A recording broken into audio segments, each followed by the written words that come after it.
ఒక పక్క ప్రకృతిని కాపాడుకోవాలి.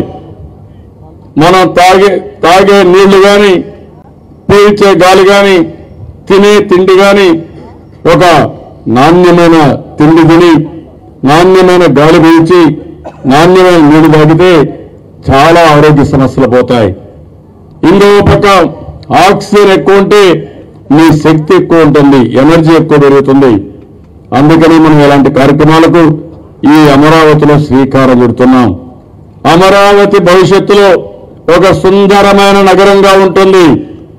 ప్రపంచంలోని 5 అద్భుతమైన నగరాల్లో మన అమరావతి ఒకటిగా ఉంటుంది. దీంట్లో అనుమానం ఏం లేదు. ఒకప్పుడు హైదరాబాద్లో మీరు చూస్తే నేను సైబరాబాద్ నగరం నిర్మాణం చేశాం. ఆ రోజు హైదరాబాద్, సికింద్రాబాద్ ఉంది. 3వ నగరం సైబరాబాద్ నగరాన్ని నిర్మాణం చేయడమే కాదు, నేనే నామకరణం చేశాను. అది ఎప్పుడు కూడా నేను చేసిన కృషి అని చెప్పి నేను మీకు తెలియజేస్తున్నా. అది ఒక బ్రౌన్ ఫీల్డ్ సిటీ. ఈరోజు మనం ఏర్పాటు చేసేది ఒక గ్రీన్ ఫీల్డ్ సిటీ. ఒక పచ్చని పొలాల్లో, బ్రహ్మాండమైన వాటర్లో ఈ సిటీని నిర్మాణం చేసుకుంటున్నాం. ఇప్పుడే నారాయణ గారు చెప్పారు, ప్రపంచంలో ఎక్కడా ఇంత ఫాస్ట్ గా పనులు జరగలేదు.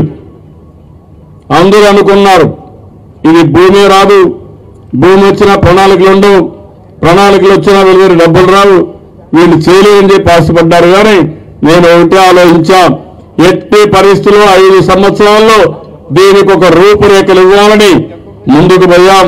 40,000 కోట్ల రూపాయలు ఖర్చు పెట్టి ట్రంక్ ఇన్ఫ్రాస్ట్రక్చర్ కానీ రాజధాని నిర్మాణానికి ముందుకు పోయాం. ఏదో రాజధానిలో మీరు ఒకసారి చూస్తే బ్రహ్మాండమైన ప్రజా రాజధాని. నేను ఈ పేరు ఎన్నోసార్లు చెప్పాను మీకు. ఈ ప్రజా రాజధానిలో ప్రజలందరికీ స్థానం ఉండాలి. అందుకని 50,000 మందికి ఇండ్లు కట్టేయడానికి 500 ఎకరాలు ప్రత్యేకంగా రిజర్వ్ చేసుకున్నాం. ఇంకో పక్కన ఎక్కడికెక్కడ మీరు చూస్తే అసెంబ్లీ ఒక బెస్ట్ ఐకానిక్ బిల్డింగ్. నేను ఒకటి ఆలోచిస్తున్న, భగవంతుడు ఆశీర్వదిస్తే తాజ్ మహల్ తర్వాత ఎవరైనా మాట్లాడితే మన అసెంబ్లీ గురించే మాట్లాడాలి. అలాంటి బ్రహ్మాండమైన ఐకానిక్ బిల్డింగ్ రావాలని ఆలోచిస్తున్నాను. ఇంకో పక్క బౌద్ధ స్తూపాకారంలో ఈరోజు మన యొక్క హైకోర్టు తీసుకొస్తున్నాం. చాలా బ్యూటిఫుల్ గా వస్తా ఉంది. 5 టవర్లు తీసుకొస్తున్నాం.